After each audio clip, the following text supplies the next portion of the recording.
বৈশাখের আগুন ঝরানো গরমে অতিষ্ঠ নগর জীবন, প্রকৃতিও পুড়ছে তাপদাহে। হাঁপিয়ে উঠেছে সব শ্রেণী পেশার মানুষ। অসহনীয় গরমে বিবর্ণ প্রাণ ও প্রকৃতি। সারা দেশের চলমান তীব্র এই তাপপ্রবাহের কারণে সব সরকারি প্রাথমিক বিদ্যালয় ও শিশু কল্যাণ ট্রাস্টের বিদ্যালয় আগামী বৃহস্পতিবার পর্যন্ত বন্ধ ঘোষণা করেছে প্রাথমিক ও গণশিক্ষা মন্ত্রণালয়। আর প্রাথমিক মাধ্যমিক বিদ্যালয় ও মাদ্রাসার ক্লাস আগামী বৃহস্পতিবার পর্যন্ত বন্ধ রাখার নির্দেশ দিয়েছে হাইকোর্ট। এদিকে আবহাওয়া অফিস বলছে ২ মে থেকে একটানা ৪-৫ দিন ঝড় বৃষ্টি হতে পারে। বিস্তারিত জানাচ্ছেন আঞ্জাম খালেক। এপ্রিলের শুরু থেকে সারা দেশে বয়ে যাওয়া তীব্র থেকে অতি তীব্র তাপপ্রবাহে অতিষ্ঠ সাধারণ মানুষ। জনজীবনে বেড়েছে অস্বস্তি। সবচেয়ে বেশি ঝুঁকিতে পড়েছে খেটে খাওয়া শ্রমজীবী মানুষ।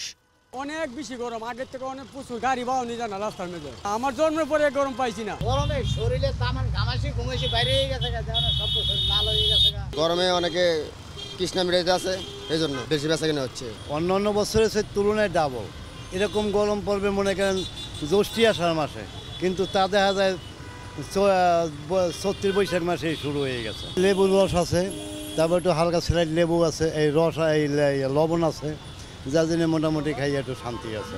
এদিকে তীব্র তাপদাহে সারা দেশের মতো পুড়ছে যশোর। ঘরে বাইরে কোথাও মিলছে না স্বস্তি। দাবদাহে জনশূন্য শহর। এছাড়াও শিশু, বয়স্ক এবং হার্টের রোগীরা রয়েছেন উচ্চ ঝুঁকিতে। তাপমাত্রা প্রচুর হওয়ার কারণে কাজ কাম করতে খুবই কষ্ট হচ্ছে আমাদের। রাস্তাঘাটে চলতে পারতেছি না, অপরিমাণ তাপমাত্রা, অপরিমাণ গরম, কি করি আমরা বসবাস করব। এখন প্রচন্ড গরম, আর গরমের জন্য মানুষ হাইউটেস করতেছে, ঠান্ডা পানি খাচ্ছে, তাতেও কাজ হচ্ছে না। রাস্তায় প্রচুর তাপ, চোখ মুখ জ্বলে যাচ্ছে পুরো গাড়ি চালাতেছে। তাপদাহে কুমিল্লার মুরাদনগর উপজেলার একটি বিদ্যালয়ের ৭ শিক্ষার্থী অসুস্থ হয়ে পড়ে। রোববার দুপুরে তাইমস বেগম উচ্চ বিদ্যালয়ে এ ঘটনা ঘটে। উপজেলা শিক্ষা কর্মকর্তা কাজী ফরিদ আহমেদ এবং বিদ্যালয়ের প্রধান শিক্ষক শিক্ষার্থীদের অসুস্থতার বিষয়টি নিশ্চিত করে জানান, তাদের অভিভাবককে ডেকে বাড়িতে পাঠিয়ে দেওয়া হয়েছে।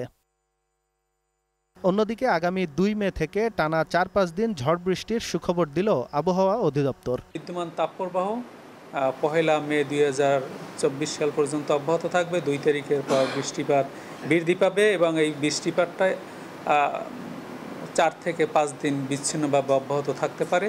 আবহাওয়াবিদরা জানান, পুরো দক্ষিণ এশিয়া জুড়ে এল নিনোর প্রভাবে তাপবলয় সৃষ্টি হওয়ায় বাংলাদেশে এই নজিরবিহীন তাপপ্রবাহের সৃষ্টি হয়েছে। আঞ্জাম খালেক, গ্লোবাল টেলিভিশন, ঢাকা।